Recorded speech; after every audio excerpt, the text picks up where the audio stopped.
사랑하는 식구 여러분, 반갑습니다. 잘 주무셨습니까?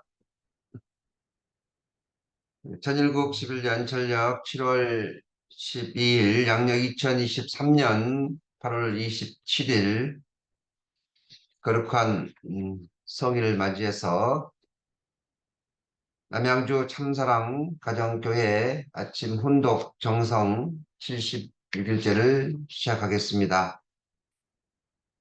전진 참부모님께 경배 올리겠습니다. 차렷. 전진 참부모님께 경배로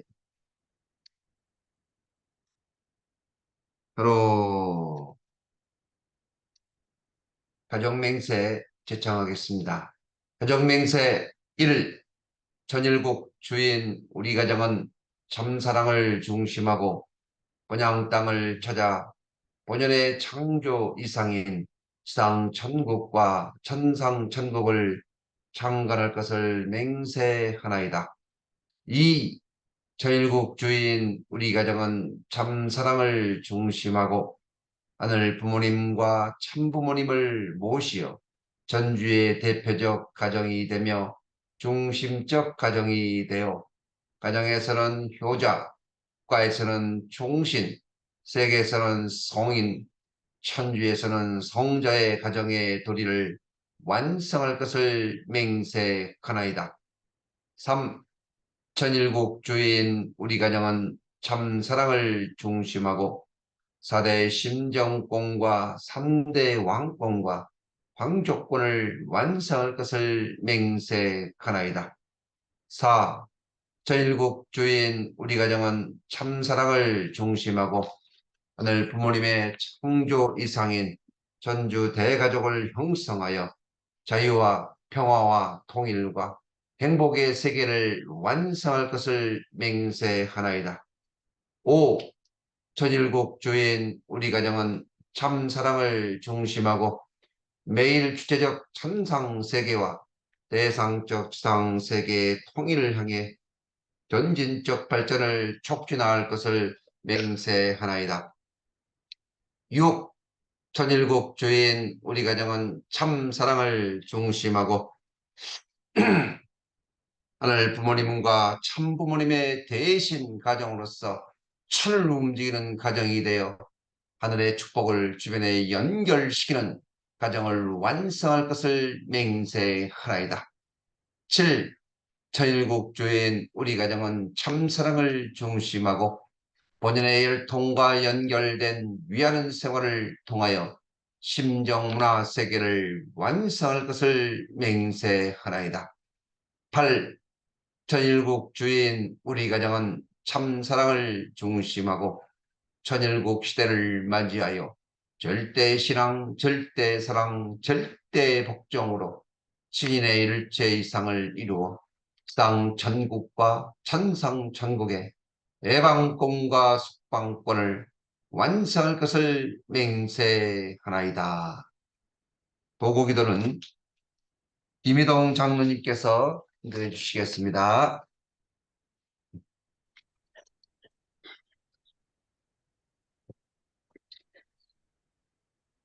전일국 11년 철력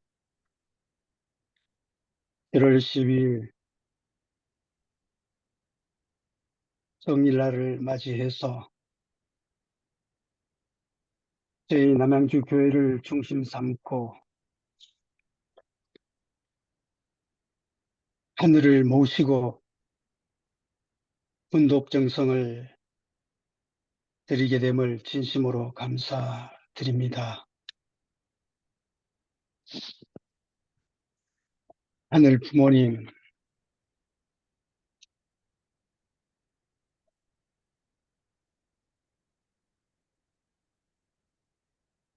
저희들은 지금까지 하늘의 말씀을 듣고 하늘의 말씀을 따라 하늘 뜻을 쫓아왔던 저희들의 모습이지만은 아버지, 당신이 보시기에 심의도 부족하고 또한 너무나도 못난 모습인 것을 하늘 앞에 직구하지 아니할 수 없사옵니다. 하늘 부모님, 저희들은 아버지 살았다는 이름은 가졌으나 죽은 자와 마찬가지인 모습인 것을 아버지 생각하게 될 때 정말 하늘 앞에 죄스럽고 송구스러운 마음 금할 길 없습니다.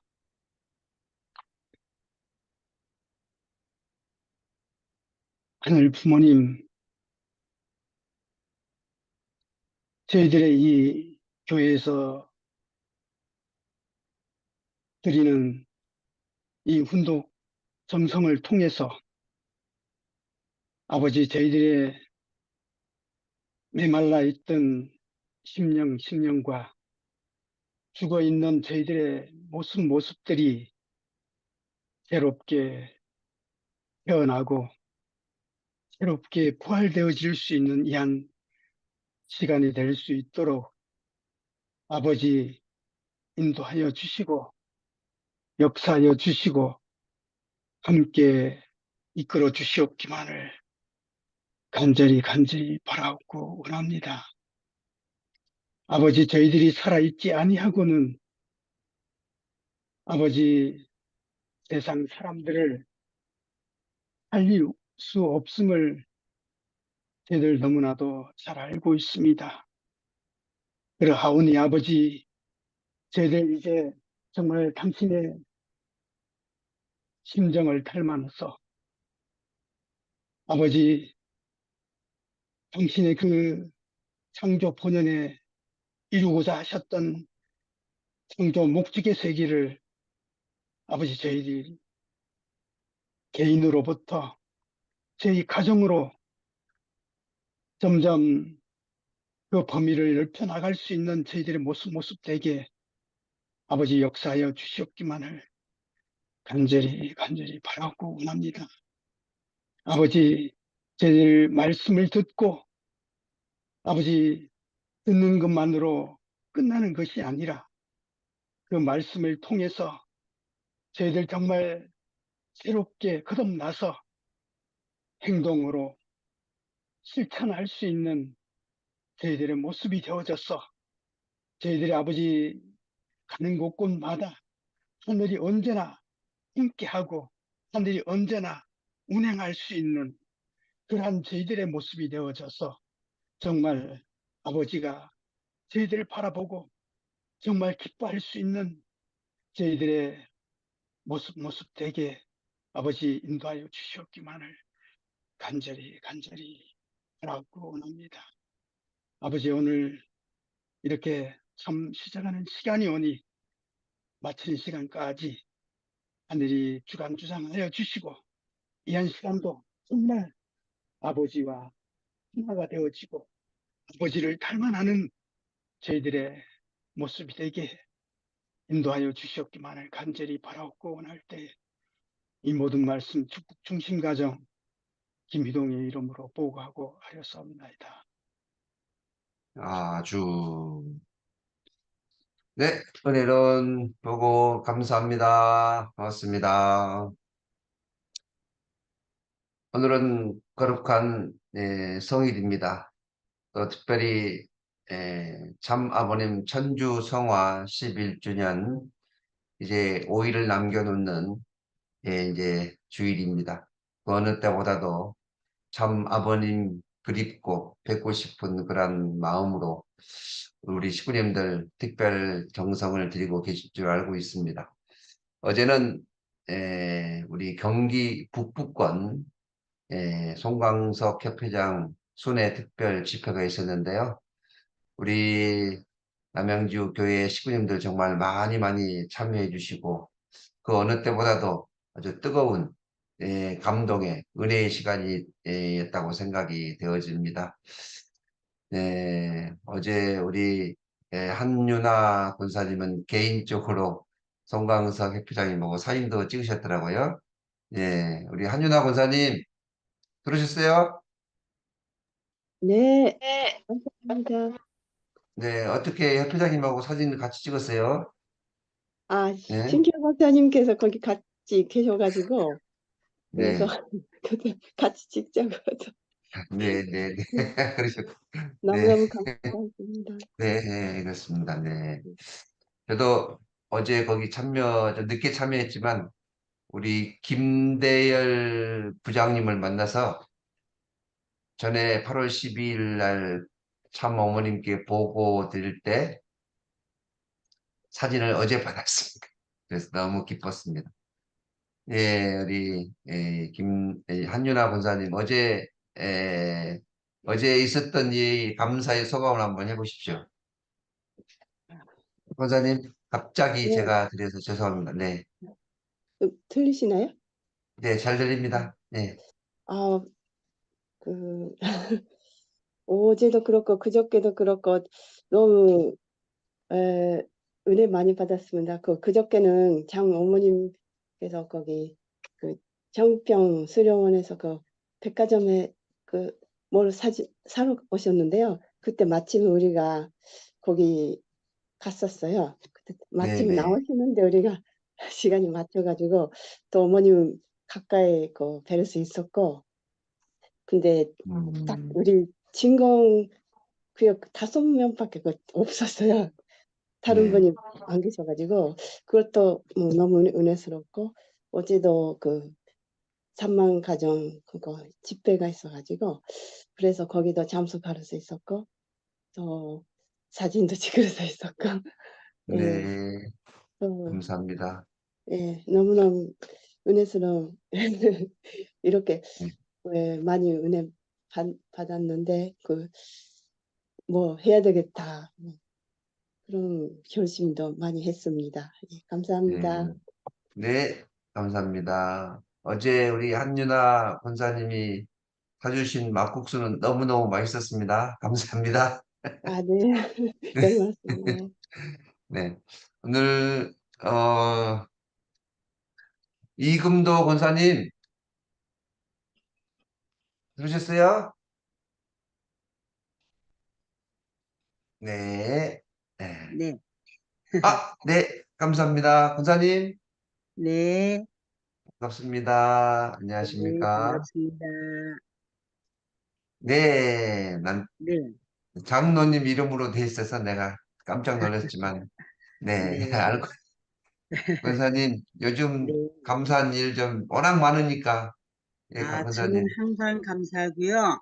네. 모든 게 감사하고 작년 1년 동안 너무나 여러분들, 하늘 부모님 앞에도 식구님들한테 하여튼 뭐 우리 아들한테 전부 신세를 너무 많이 졌는데 올해는 건강하게 움직일 수 있어 너무 감사합니다. 그리고 우리 회장님 오셔갖고 아침마다 훈독회 참석할 수 있어 감사합니다. 목사님 혼자 새벽 정성 드리는데 참석하지 못해 항상 마음이 무거웠는데 이렇게라도 참석할 수 있어 고맙고 감사합니다. 모든 게 감사합니다. 네, 고맙습니다. 고맙습니다. 네. 네, 오늘도 네, 감사한 마음을 가지고 오늘도 아침 훈독 정성 귀한 말씀을 큰 박수로 우리 회장님 모시겠습니다. 예, 사랑하는 남양주 참사랑 가정교회 식구 여러분, 그리고 오늘도 조국 광복과 참어머님의 성수 모강을 위해 한국뿐만 아니라 전 세계에서 정성을 들여주시는 천일국 식구 여러분, 안녕하십니까? 오하요 고자이마스. 어제는 구리교회에서 우리 협회장님을 모시고 귀한 말씀을 들을 수가 있었습니다. 그리고 경기도 일대의 지도자들과 또 과거의 목회자들, 식구들을 오래간만에 만나서 너무나도 기뻤습니다. 오늘은 거룩한 성일입니다. 여러분과 여러분의 가정에 하늘 부모님과 천지인 참부모님의 무한한 축복이 함께 하시기를 기원 드리겠습니다. 사랑하는 식구 여러분, 지금 어머님은 정말 조국 광복을 위해서 얼마나 정성을 많이 들이고 계신지 모릅니다. 어떻게 생각해 보면 지금의 섭리가 정말 막바지에 이르고 있구나 하는 생각을 하게 됩니다. 참 아버님의 공식적인 섭리가 출발한 것은 1945년이었습니다. 그래서 아버님께서는 언제나 말씀하시기를 1945년부터 1952년 이 7년 도정이 대단히 중요했다라고 말씀하시면서 그때 당시에 준비된 기독교와 정부가 하나가 되었더라면 한국을 넘어서 전 세계가 하나가 되었을 것이다. 그렇게 말씀을 하셨고 그 섭리가 실패함으로 말미암아 광야의 노정을 가지 않으면 안 됐고 흥남 감옥까지 가지 않으면 안 되었다. 그렇게 말씀을 하셨습니다. 여러분 1차 40년 노정이 끝나는 기간이 1945년부터 1985년입니다. 그래서 1985년도를 중심 삼고 그때 남북 통일에 대해서 얘기가 많았습니다. 그때 이루어지지 않았습니다. 그래서 제2차 40년 노정이 1985년부터 시작을 하게 됩니다. 그러면 1985년도에 제2차 40년 노정이 끝나는 기간이 언제냐 하면 바로 2025년입니다. 그러니까 원래 2027년 섭리를 어머니께서는 앞당기시고 2025년이 대단히 중요하다. 교감 누록에도 예언이 되어 있지 않습니까? 2025년도에는 남북 통일의 한때가 다가온다. 섭리적으로 볼 때도 2차 40년 노정이 마감되는 때가 언제냐 하면 바로 2025년인 것입니다. 앞으로 2년 남았습니다.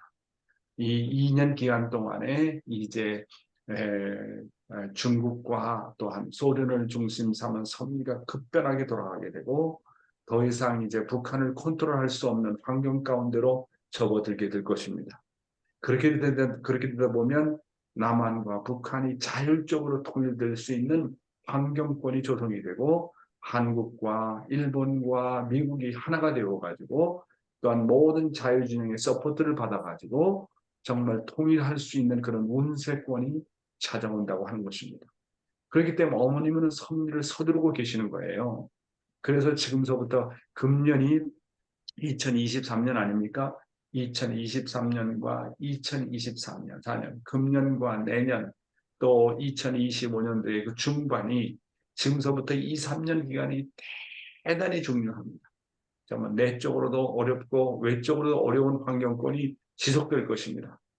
그러나 독일과 동독과 서독이 정말 예상치도 않았던 통일을 가져왔던 것처럼 이 남한과 북한이 하나 될 수 있는 그런 환경권이 지금 조성되고 있습니다. 문제는 우리가 내적으로 얼마나 참 어머님을 중심 삼고 하나가 되느냐. 이것이 정말 중요한 것입니다. 그렇잖아요. 내적으로 하나가 되지 않으면 아무리 천운의 운세가 올지라 하더라도 이 남북 통일과 우리와는 아무런 관계가 없습니다. 그래서 이 일을 놓고 주변에 요즘에 어머님 주변의 얘기를 이 주변에 어머님 말씀을 들어보면 어머님의 상황을 지켜보면 2025년을 놓고 어머님께서 아주 특별한 정성을 들이시고 관심을 갖고 계신 것입니다. 여러분 정말 이 기간이 얼마나 중요하다는 것을 여러분도 아시고 정말 우리는 새벽에 일어나서 조국 광복을 외치고 정말 조국 광복에 대해서 정성을 들이고 참 어머님과 어떻게 우리가 하나 되느냐 하는 것을 놓고 정말 남다른 정성을 들이지 않으면 안 되는 섭리적으로 정말 중차대한 그런 한때를 우리가 맞이하고 있다는 것을 잊지 말아야 되겠습니다. 참 어머님의 말씀을 먼저 혼독하도록 하겠습니다. 오늘의 참 어머님의 말씀은 자서전 가운데 215쪽과 216쪽에 나오는 내용입니다. 지구가 하나의 마을이 되려면 이라는 부분을 분독하도록 하겠습니다. 일본 큐슈에 가라스라는 작은 항구 도시가 있습니다. 현해탄을 마주보고 있는 이곳은 특히 가라스 도자기가 유명한데 임진왜란 때 일본으로 끌려간 조선 도공들이 도자기를 만든 곳이라는 슬픈 역사를 간직하고 있습니다. 문선명 총재와 우리 식구들은 이곳을 1980년대부터 여러 차례 방문했고 나는 계속 관심을 기울이다가 2016년 가을에 찾아가 살펴보았습니다. 그리고 인류를 위한 중요한 과업 하나를 다시 시작하리라 다짐했습니다. 그것은 한국과 일본을 잇는 해저 터널을 완성시키는 것입니다. 가라스는 그 해저 터널의 출발이자 도착지입니다.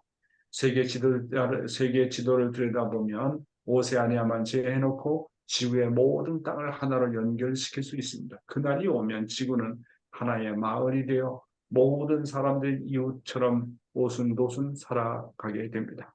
우리 부부는 오래전부터 모든 대륙을 하나로 연결시키는 평화의 길을 생각해 왔습니다. 다만 문제가 되는 것은 미국의 알래스카와 러시아를 잇는 북극 바다와 한국과 일본 사이에 놓여 있는 현해탄입니다. 이 두 곳의 길을 놓으면 인류는 하나로 연결됩니다. 물론 결코 쉬운 일은 아닙니다. 어쩌면 인간의 역사가 시작된 이래 가장 어려운 일일지도 모릅니다. 그러나 절대 불가능하지 않을 뿐만 아니라 우리 시대에 반드시 이루어야 할 최후의 과제이기도 합니다. 한국과 일본을 연결시키는 일은 두 나라 사이의 이 어두운 역사가 큰 장애물로 놓여 있어 반대 여론이 만만치 않습니다. 하지만 한국의 부산과 일본의 가라스를 연결하는 해저 터널을 뚫으면 우리나라는 세계 경제의 중심지로 우뚝 올라섭니다. 태평양을 건너온 무역선들의 정착지가 되어 모든 물자를 유라시아 대륙으로 실어 나를 수 있으며 수많은 여행자들을 불러들일 수 있습니다. 그보다 더 중요한 것은 아시아의 평화를 뿌리내리는 역할을 하게 된다는 것입니다. 갈등과 반목에 발목이 잡혔던 두 나라가 협력의 길로 나아가는 역사적 화해의 계기도 됩니다. 한국과 일본의 그 해저 터널을 통해서 갈등과 발목이 잡혔던 두 나라가 이제 협력의 길로 나아가는 역사적인 화해의 계기도 된다고 말씀하셨습니다. 한국과 일본의 해저 터널은 저의 개인적인 관점에서는 아버지 나라인 한국과 어머니 나라인 일본과 육적으로도 하나 될 수 있는 계기가 된다고 봅니다. 이는 마치 신혼방에서 신랑과 신부가 합방함으로써 결혼 생활을 시작하는 것과 같은 의미를 가진다고 봅니다. 참부모님은 온 인류의 부모로 오셨기 때문에 이렇게 세계를 사랑으로 품는 지혜와 아이디어가 이렇게 정말 나오게 되는 것입니다. 이런 비전과 이런 프로젝트를 놓고 오더라도 우리 참부모님이야말로 정말로 인류의 구세주고 인류 평화를 위해 평화를 만드는 그런 분들이다. 이렇게 볼 수가 있게 되는 것입니다. 이제는 어느 개인도 가정도 사회도 그리고 어떤 비즈니스 사업가도 그리고 국가도 지구 전체와 전 인류를 대상으로 하지 않으면 다 후퇴하게 되는 것입니다. 하나님과 천운이 이제는 세계는 하나요. 한 가족이라는 개념으로 몰아가고 있습니다. 지구촌은 정말로 이제 하나의 세계고 하나의 마을이 되어가고 있는 것입니다.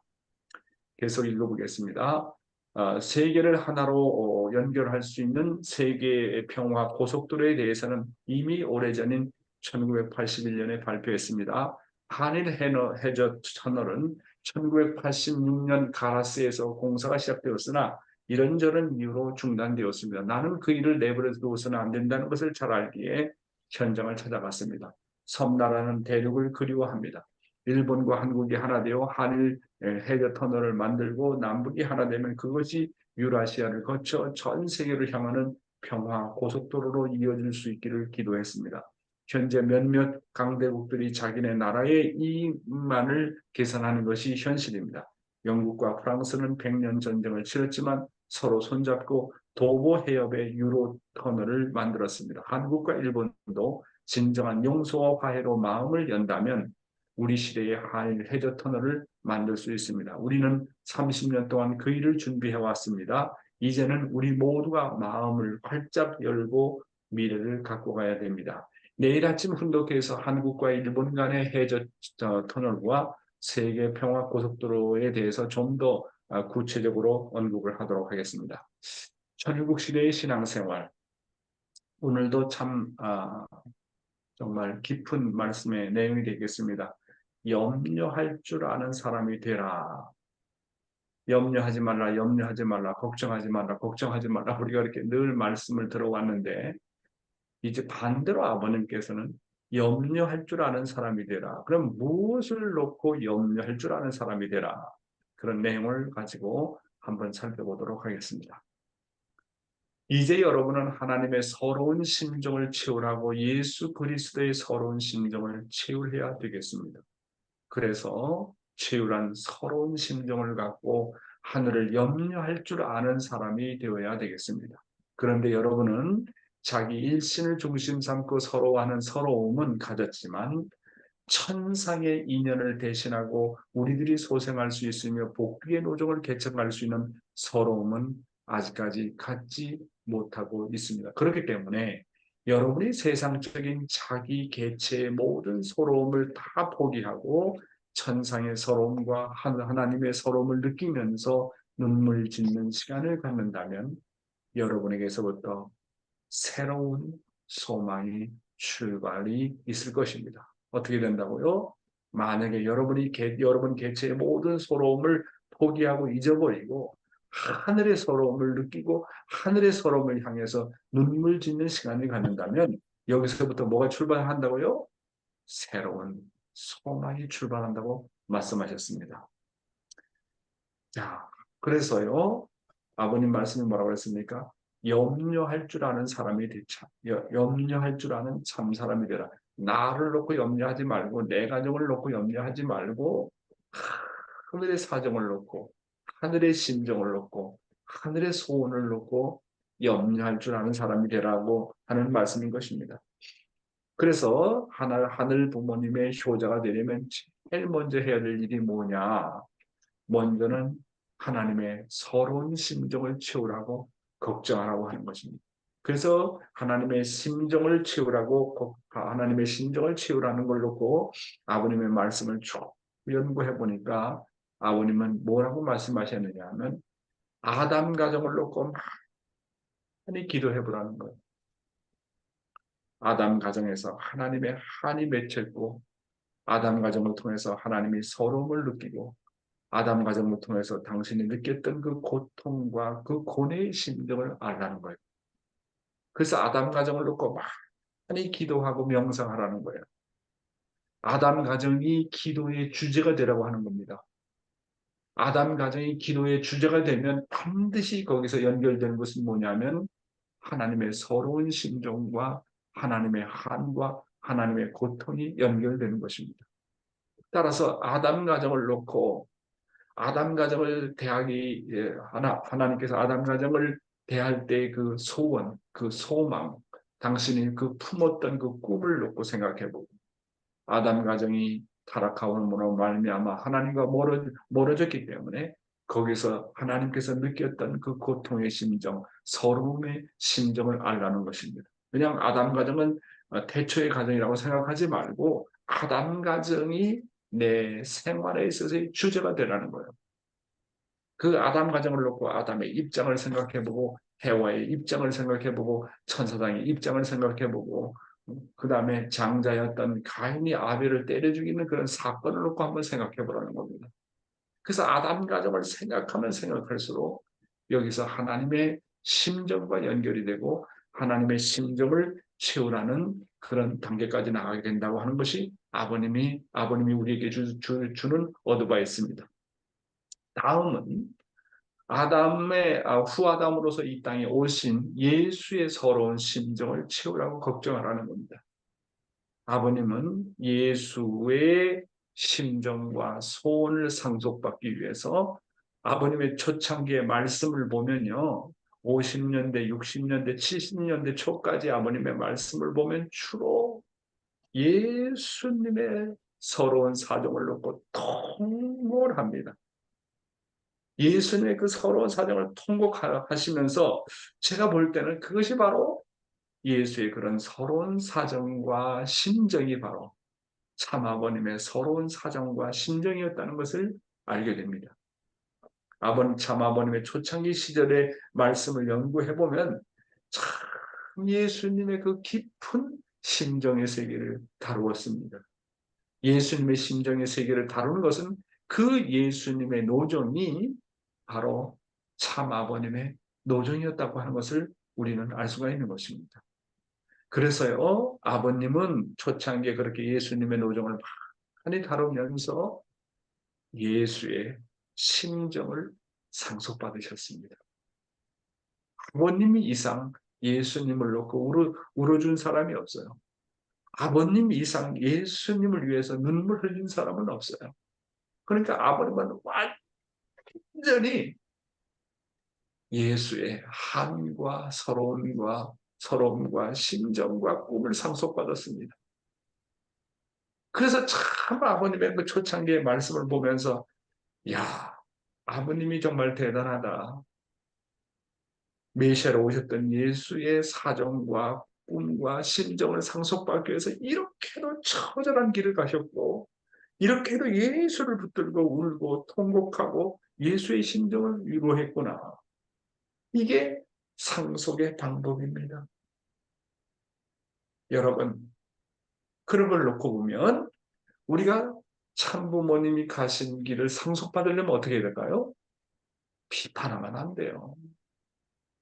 아버님이 예수의 심정을 상속받기 위해서 그렇게 통곡하고 눈물 흘리고 예수의 노정을 위로했지 않습니까? 그러면 내가 참부모님의 그 서러운 심정을 채우라고 상속받는 방법은 똑같아야 되지 않겠습니까? 오늘날 우리 참 자녀들뿐만 아니라 우리 축복 가정들도 마찬가지 아닙니까? 아버님은 다 보여주셨어요. 어떻게 예수의 심정을 상속받는지, 어떻게 예수의 미션을 상속받는지를 당신의 초창기의 말씀을 보면 다 보여주셨어요. 그렇잖아요. 그리고 하나님의 심정을 어떻게 상속받는지를 보여주셨어요. 하나님의 서러운 사정을 깨닫고 하나님의 서러운 심정을 채우라고 몇날 며칠을 울었다 그랬어요. 그래가지고 눈에 퉁퉁 부어가지고 햇빛을 바라보지 못했다고 그랬어요. 아버님이 하나님으로부터 예수로부터 받았던 심정의 상속 방법을 우리도 그대로 이어받아야 돼요. 피와 땀과 눈물의 대가를 지불하지 않으면 상속이 안 돼요. 대가를 지불해야 상속이 되는 거예요. 상속자다 해가지고 상속되는 게 아닙니다. 이것을 알아야 돼요. 피와 땀과 눈물이라는 대가를 지불하지 않으면 안 됩니다. 그렇잖아요. 자, 그런 입장에서 볼 때 참부모님의 서러운 심정을 우리가 채우라고 걱정해야 돼요. 그렇잖아요. 그러려면 어떻게 되겠어요? 지금의 이 시대는 참부모님의 섭리에 동참해야 돼요. 아담과 해와가 하나님의 창조의 섭리에 동참해야 상속받는 거예요. 그렇지 않습니까? 그래서 동참하게 되면 제2의 창조주가 되는 거예요. 그것이 바로 인간의 책임 분담 아닙니까? 그럼 오늘날 이 시대에 천일국 시대에 우리가 참부모님을 모시고 살아가면서 참부모님의 심정을 채우라고 상속받는 방법은 뭡니까? 참부모님의 섭리에 동참해야 돼요. 상속받으려면 동참해야 돼요. 동참성이에요. 동참성. 하나님의 참사랑을 상속받으려면 4가지 속성이 있잖아요. 첫째, 어떻게 됩니까? 동참해야 돼요. 동참. 동참함으로 말미암아 어떻게 됩니까? 상속되어집니다. 상속성. 상속받게 되게 되면 똑같은 위치가 돼요. 동의성이 돼요. 동의성. 그럼 동의성을 가지는 목적이 뭐냐? 똑같은 위치가 되냐? 너자, 나자, 너자, 나자의 그 관계가 되면 어떻게 됩니까? 제2의 하나님이 되고 제2의 레버런문이 되고 제2의 참부모가 되고 돼가지고 뭐 하자는 거예요? 마지막 속성이 있지 않습니까? 동거성입니다. 동거성. 야, 영원히 동거한다는 거예요. 영원히 같이 산다는 거예요. 참사랑의 네 가지 특별 속성이 있어요. 첫째가 뭐라고요? 동참성입니다. 동참성. 동참을 통해 가지고 어떻게 된다고요? 상속받는 겁니다. 상속성입니다. 상속받으면 어떻게 됩니까? 똑같은 위치가 돼요. 제2의 레브런 문, 제2의 참부모, 제2의 하나님이 되는 거예요. 그 동위성이 되는 같은 위치. 그 동위성이 되는 목적이 뭐냐? 너자 나자 영원히 같이 살자. 동거성입니다. 그래서 참사랑의 네 가지의 특별 속성이 이 네 가지가 있다는 거. 이것을 벗어나면 상속이 안 돼요. 그렇지 않습니까? 아버님은 원리의 챔피언이에요. 그것을 분명히 저희들에게 가르쳐줬다고 하는 거. 상속받으려면 어떻게 된다고요? 존경해야 돼요. 존경하고 절대 순종해야 되고 상속받으려면 어떻게 돼요? 상속해 주려는 사람보다 더 우수해야 돼요. 10자식이 있다면 그 10자식 가운데 누가 부모의 모든 내용을 상속받을 수 있겠습니까? 부모보다 나은 자식이 돼야 돼요. 장자가 아니고 차자가 아니고 부모보다 나은 자식이 돼요. 부모보다도 더 피와 땀과 눈물을 더 흘려야 돼요. 그럼 통일교에 있어서 누가 참부모의 상속자가 될 것이냐? 참부모보다 더 피와 땀과 눈물을 흘린다면 그 사람이 상속자가 되는 거 아닙니까?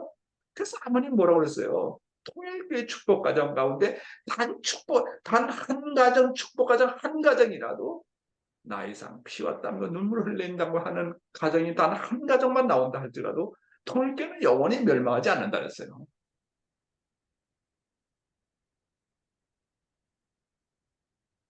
자, 다음 내용 보겠습니다. 그러면 효종의 출발점은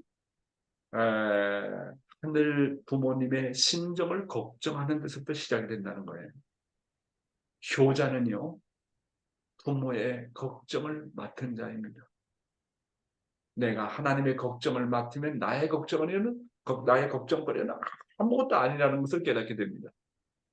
보다 큰 걱정을 맡으면 나의 사소한 걱정은 아무것도 아닌 것입니다. 내가 하늘의 걱정을 놓고 염려하면 염려하게 되면요, 나의 걱정은 아무것도 아무것도 아닌 것과 동시에 나의 걱정은 우주가 책임져 줘요.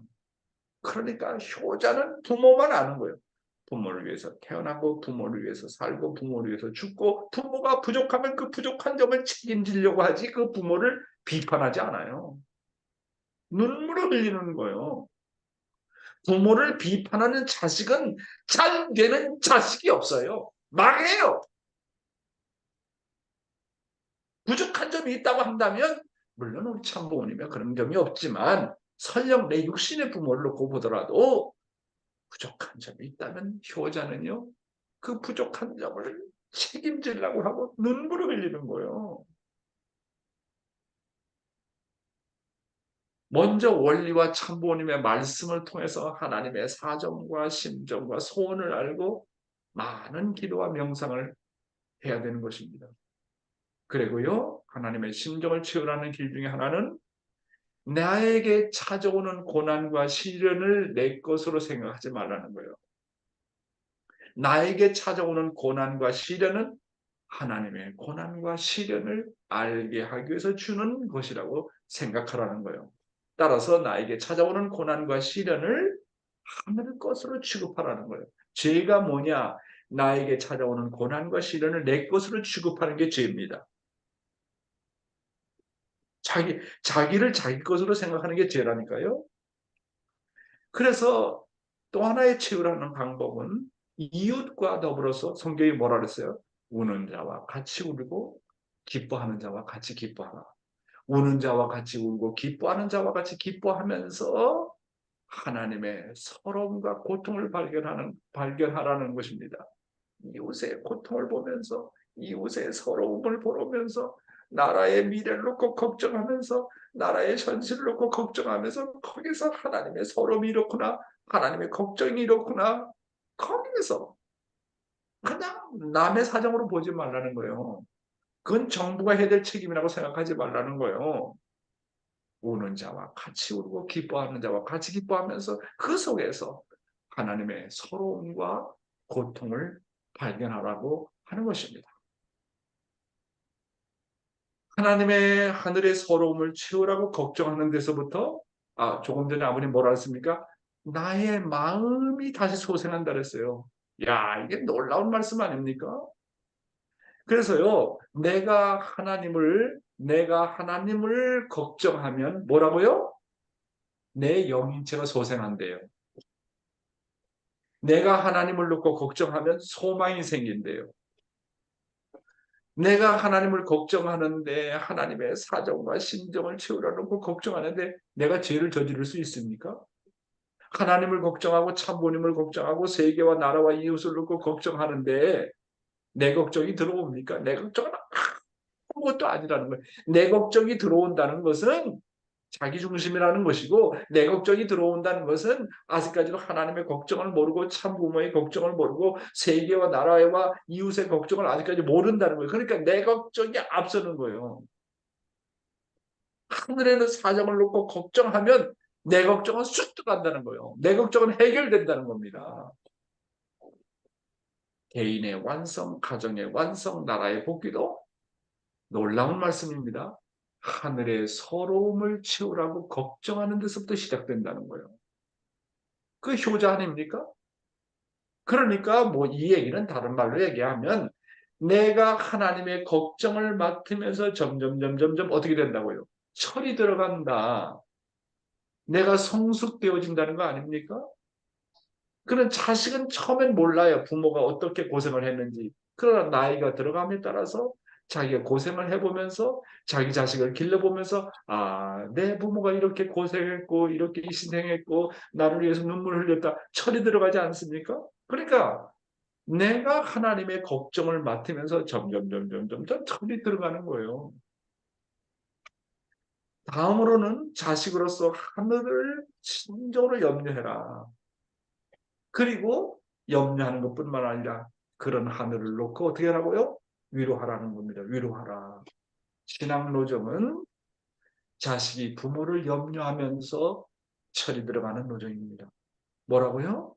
신앙노정은 자식이 부모를 염려하면서 점점 철이 들어가는 노정이다 하는 것입니다.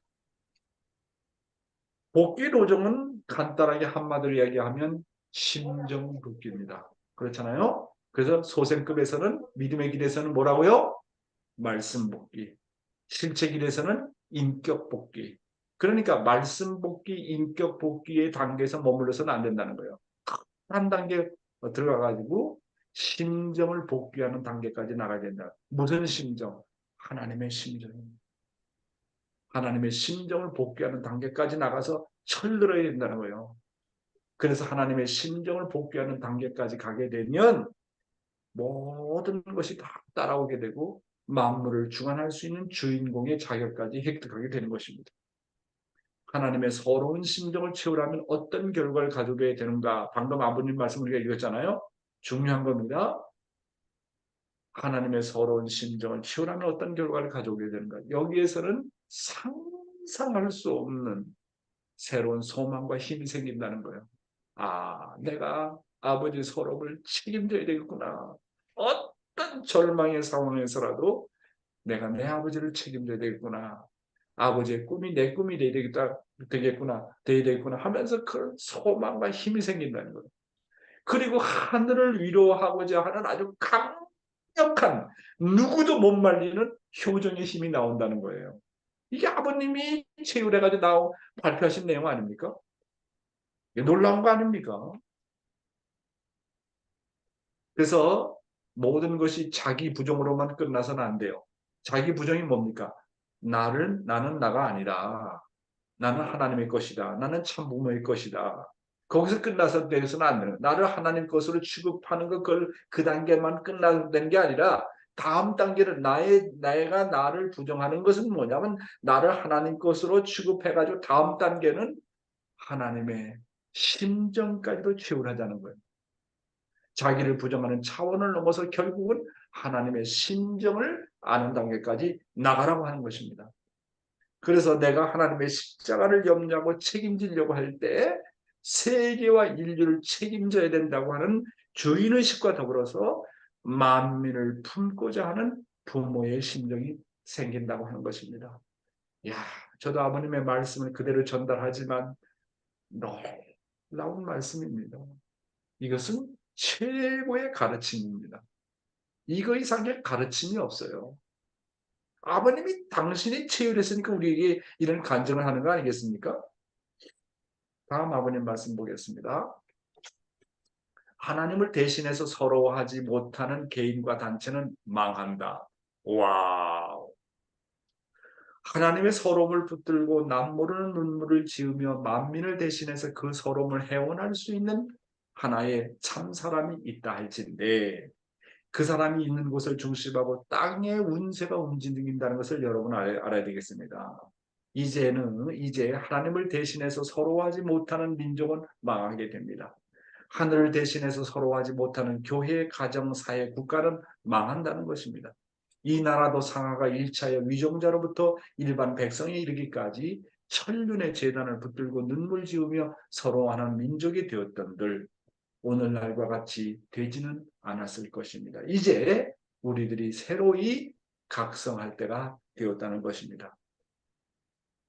자, 뭐라고 말씀하셨습니까? 하나님을 대신해서 서러워하지 못하는 개인과 단체는 망한다. 중요한 말씀 여기 해주셨습니다. 하늘의 서러움에 매달리는 사람과 단체를 중심으로 뭐라고요? 뭐가 따른다고요? 천운이 따른다는 거예요. 천운이 누구를 따르느냐? 보통 우리가 천운을 따라야 된다고 하는데 여기서 아버님께서 천운이 누구를 따르느냐? 누가 하나님의 서러움에 매달리느냐? 누가? 그리고 하나님을 대신해서 서러워하지 못하는 개인과 가정과 종족과 민족은 망한다는 거예요. 왜? 관계가 없어요. 하나님의 서러움을 모른다는 것은 불효자 아닙니까? 불효자가 가는 길은 결국은 뭡니까? 망하는 길이요. 부모의 심정을 모르고 부모의 사정을 모르고 부모의 아픔을 모르는 그 불효자의 자식이 가는 길은 뻔해요. 망하지 않습니까? 아니 성경에도 불효자의 그 얘기가 나오잖아요. 그렇잖아요. 불효자 탕자의 얘기, 탕자가 부모를 떠나가지고 뭐 부모가 나눠준 재산을 가지고 그 노름으로 팔아먹고 계집질하고 탕진하고 어떻게 됩니까? 망하잖아요. 망하잖아요. 불효자의 길은 뻔해요. 망하는 거예요. 효자는 부모의 서러움을 아는 사람입니다. 하나님을 대신해서 서러워하는 개인, 가정, 종족과 국가를 만드는 것이 바로 뭡니까? 축복가정들의 책임이라고 하는 것입니다. 하나님의 서러움을 채우라는 길이, 이게 놀라운 말씀입니다. 하나님의 서러움을 채우라는 길이 개인 복귀, 가정 복귀, 나라 복귀의 지름길이라고 하는 거.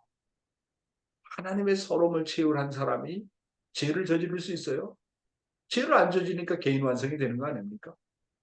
하나님의 서러움이 뭐냐? 하나님의 꿈이 뭐냐? 그것을 채우라는 사람이 하나님의 서러움과 하나님의 서러움이 뭐냐면 가정을 이루지 못한 거다. 부부가 하나 되지 못한 거다. 아담과 해와가 부부가 하나 되지 못했다. 형제가 하나 되지 못했다. 가인이 아벨을 때려 죽였다. 하나님의 서러움이 가정 완성이다.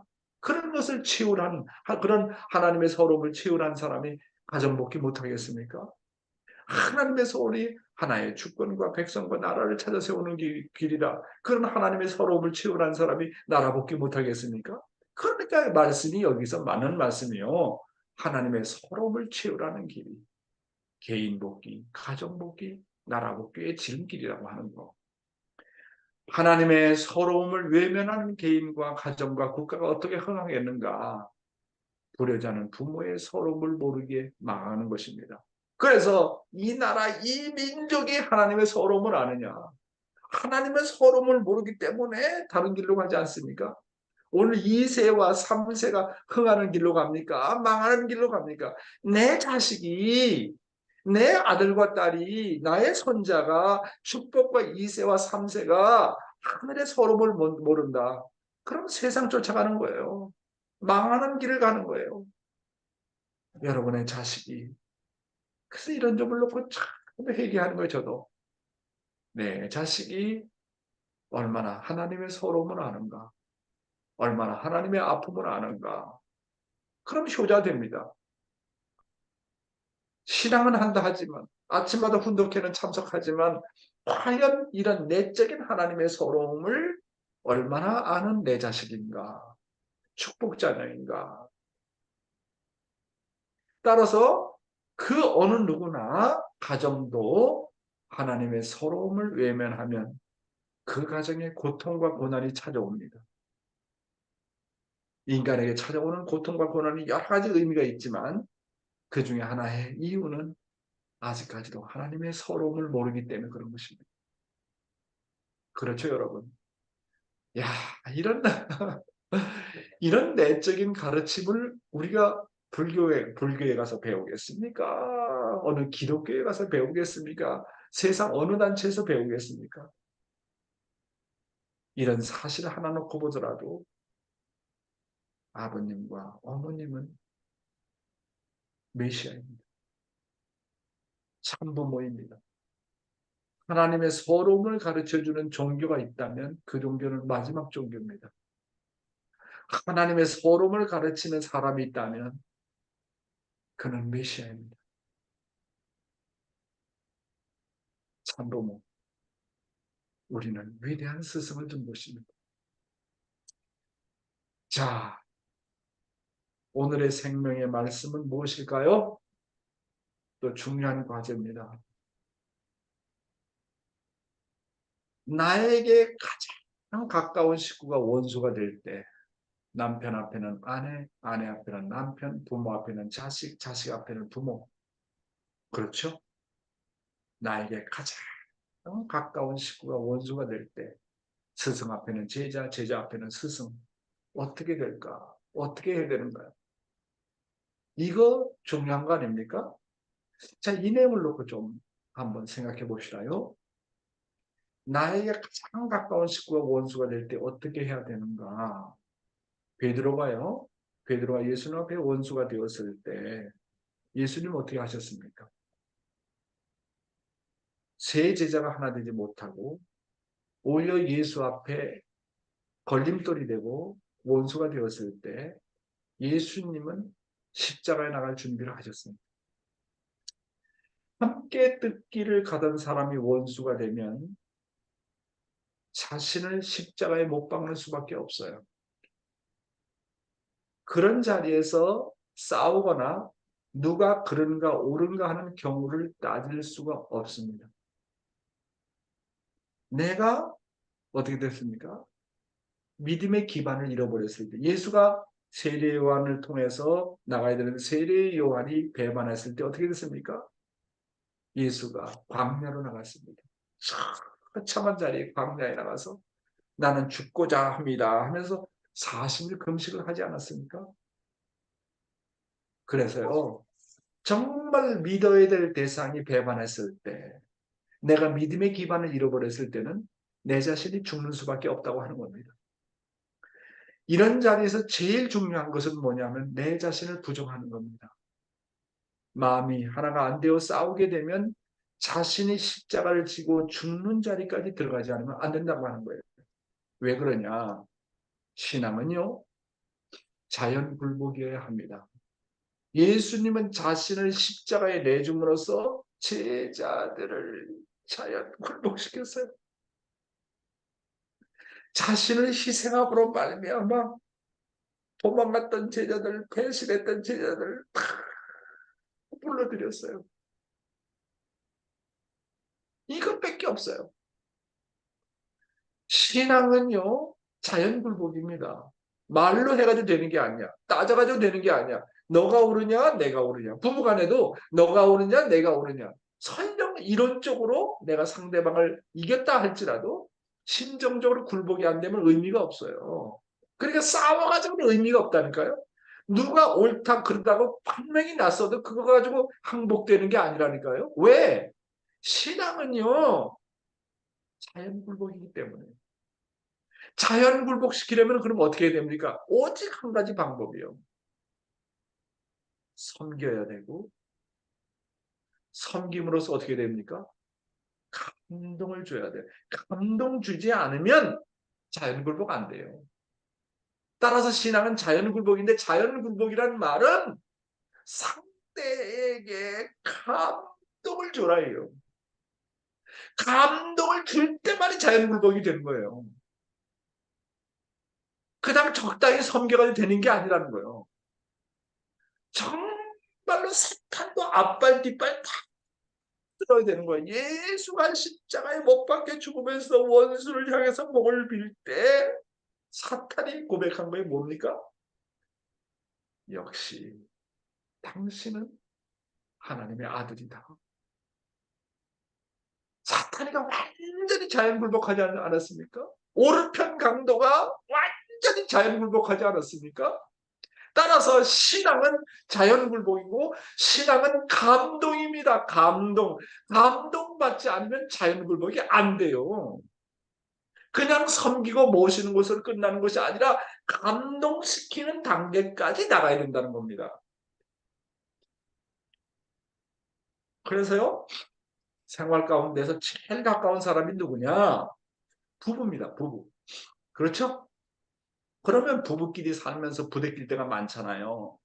어떤 때는 어제도 우리 낙간호상 마산의 낙간호상 얘기했지만은 낙간호 어떤 때는 도저히 참을 수 없는 환경에서 심판하려는 마음이 나오지 않습니까? 도저히 참을 수 없는 환경에서 심판하려던 마음의 칼을 내려놓으면 그 사람이 거룩하게 되어진다는 겁니다. 이렇게 어려울 때 상대의 십자가를 내가 지는 거예요. 심판하려는 마음의 칼을 내려놓는 거예요. 심판한다고 되어진다면 심판하라는 거예요. 옳다 그러다가 가지고 판가름 한다 해가지고 되어지려면 그렇게 하라는 거예요. 죽을 때까지 싸우라는 거예요. 그런데 사람은 심정의 동물이에요. 사람의 심정은 감동받지 않고는 움직여지지 않아요. 따라서 완전히 나를 죽이고 말없이 상대를 그저 섬겨야 됩니다. 소크라테스의 부인은 악처였다는 후세인들의 얘기가 있지 않습니까? 그는 그의 부인 크사파테가 악처였기 때문에 거룩한 사람이 되었는지도 모른다고 내가 인터넷 찾아보니까 그런 얘기가 나오더라고요. 도저히 참을 수 없는 상황 가운데서도 남편을 모시면 그 아내는 거룩한 여자가 되고 반대로 남편은 거룩한 남편이 됩니다. 신앙의 노정은 내가 거룩하게 되는데 목표가 있습니다. 그래서요, 가장 가까운 식구가 원수가 될 때 어떻게 하라고요? 모셔라. 나를 부정하라. 나를 죽이는 자리까지 나가라. 옳고 그름을 판단하지 말아라. 그런 사람을 불쌍히 여기고 긍휼히 여기고 내가 책임지고 나가라 하는 거 아니겠습니까? 그래서 부모와 자식 간에도 마찬가지입니다. 평소에 말을 잘 듣던 자식이 말을 안 들으면 화가 치밀어 올라가지고 심판하고 단죄하기가 쉬운데 그때 자식의 십자가를 붙들고 울면 저놈의 죄가 내 아이의 죄다라고 생각하고 자식의 십자가를 붙들고 울면 그 부모는 어떻게 된다고요? 거룩한 부모가 된다고 하는 것입니다. 자식의 죄를 나의 죄로 생각하고 눈물 흘리게 되면 눈물 흘리면서 자식을 섬기는 길 외에는 자연굴복시키는 길이 없다고 하는 것. 신앙은 뭐라고요? 자연굴복이고 자연굴복이라는 말은 뭐냐면요. 감동시켜야 된다고 하는 얘기입니다. 오늘 말씀이 좀 길어졌습니다. 마치겠습니다. 감사합니다. 네, 감사합니다. 오늘도 귀한 말씀 감사합니다. 나에게 가장 가까운 식구가 원수가 될 때 어떻게 해야 될까? 예, 한 대 때려야 되는데, 섬겨야 되고, 또 정말 감동을 줘야 된다고 하니까, 정말 우리가 도인의 경지에 올라가지 않으면 안 되겠습니다. 정말 귀한 말씀입니다. 또 오늘 저는 하나님의 서러움을 채우려는 길이 이게 바로 개인의 복귀고 또 가정의 복귀고 나라의 복귀의 기름길이다 말씀이 다시 한번 가슴속 깊이 와 닿습니다. 오늘 그 어느 때보다도 이렇게 부부가 나란히 이렇게 흔쾌히 참여하는 모습이 너무너무 보기 좋고 감동입니다. 네, 그 중에서도 어제 저 멀리 인천 송도에서 우리 해표장님 집회에 구리까지 차가 엄청 막히는데도 또 많이 바쁘신데도 참여하셔서 너무너무 또 감동이었습니다. 오늘 그 장로님 옆에 이렇게 딱 앉아 계시는 우리 박소정 권사님, 오늘 정말 예, 감사합니다. 말씀 한번 소감을 듣도록 하겠습니다. 네, 네, 안녕하세요. 네, 맞습니다. 네, 오늘 오랜만에 또 이렇게 일주일에 한 번씩만 참여하게 되는데요. 네, 오늘 주신 말씀 너무 감동 깊었고요. 이제 부족함이 많아서 아직 하나님의 그 심정을 모두 채우라는 단계까지는 너무 아직 그 과정이 좀 힘든 것 같습니다. 근데 이제 오늘 주신 말씀 중에서 그래도 제가 하나님의 심정을 채우라시는 부분들이 저희가 이제 자녀를 어떻게 보면 양육하면서 많은 부분들을 느끼게 되는 것 같아요. 그래서 그 마음의 심정을 좀 더 외면하지 않고 또 하나님의 서러움을 진심으로 좀 더 다가가서 제가 절대로 외면하면 안 되겠다 이런 생각이 많이 들었습니다. 그래서 조금 더 발전하는 그런 모습이 되도록 노력해 보겠습니다. 감사합니다. 네, 네, 감사합니다. 감사합니다. 고맙습니다. 네, 저는 하나님의 서러운 이 심정을 채우라고 걱정하라는 말씀을 주셨잖아요. 또 혹시 말씀 소감을 하는데 걱정하지 않을까 많이 걱정을 했는데 오늘 너무 잘 해주셨습니다. 감사합니다. 고맙습니다. 네, 오늘 부부가 이렇게 앉아 계시니까 너무 멋있어요. 그렇죠? 네, 우리 또 걱정하시는 분이 계실 것 같아서 네, 우리 어느 분을 소감을 들을까요? 조금 늦었지만 한 분 더 예, 하고 네, 예, 오늘 소감을, 누구를 소감을 들을까요? 오늘 우리 소감은 저기 저 평창으로 가가지고 평창의 김승래 아버지 김남수 장로님. 네, 어제까지 안 보시는데 또 오늘 딱 오시니까 너무 딱 세 분이 딱 아들하고 있으니까 너무 보기 아들하고 좋습니다. 예, 네, 우리 말씀하세요. 에, 아, 저는 저 꿈 얘기를 좀 하겠습니다. 어젯밤에 제가 꿈을 꿨거든요. 그 꿈에 이제 교회를 갔는데 목사님하고 근데 목사님은 이제 누군지 얼굴은 이제 모르고 어느 분인지 모르는데 기도를 하라 그러시더라고요. 그래서 기도를 하는데 이제 기도 중에 이제 단에 세우신 이제 목사님을 통해서 하나님이 하나님 말씀을 이제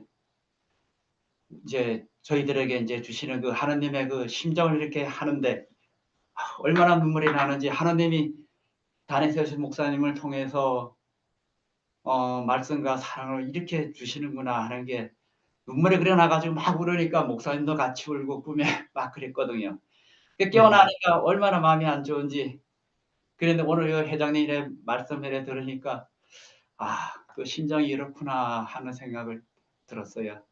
감사합니다. 네, 네, 감사합니다. 정말 네, 고맙습니다. 네, 오늘은 거룩한 성일입니다. 또 각 교회에 나가시는 곳에서 정말 은혜 많이 받으시고 먼저 안아주세요. 먼저 악수하시고 그러면 또 교회 분위기도 그렇고 내가 또 아벨이라고 그렇게 말씀하시는데 아무튼 정말 은혜로운 거룩한 성일 되시기를 기원하겠습니다. 잠깐 기도하겠습니다. 하늘 부모님, 오늘도 귀한 말씀을 통해서 하늘 부모님의 깊은 심정을 깨닫게 되오니 너무 마음이 벅차고 또 눈물이 나게 되옵니다. 하늘 부모님, 이 귀한 말씀을 저희들 가슴속 깊이 간직하며 하늘 부모님의 그 서러움을 저희들이 걱정하고 또 체휼하면서 참 부모님의 대신자로서의 사명을 다하는 우리들의 모습이 되어서 우리의 가정의 복귀 그리고 나라를 복귀해 나가는 상 앞장을 서 나가는 저희들의 모습이 되어 주시도록 역사하여 주시옵소서. 오늘 거룩한 성일이옵니다. 하늘 앞에 기쁨과 영광을 돌려드리는 은혜의 귀한 시간 될 수 있도록 인도하여 주시옵소서. 간절히 빌고 나면서 축복 중심 가정 박양명의 이름으로 보고하며 아뢰었사옵나이다. 아주 아주 감사합니다. 예, 식구 이상으로 여러분 마치겠습니다. 즐거운 주일 되세요. 감사합니다. 김민경 장로님 감사합니다. 기도 감사합니다. 감사합니다. 감사합니다. 감사합니다. 우리 경리 오늘 감사합니다. 예배 나오나? 감사합니다. 감사합니다. 네, 이따 감사합니다. 뵙겠습니다. 감사합니다. 간다사. 우리 제디회장님 또 우리 재영 권사님 감사합니다. 감사합니다. 사또상 최병민 우리 이금도 권사님. 권사님 감사합니다. 네, 모두 건강하시고 우리 네, 윤 감사합니다. 건강합니다. 고맙습니다. 강현신 권사님 오늘 기도인데 잘 부탁합니다. 수고하세요. 네, 감사합니다. 이따 뵙겠습니다.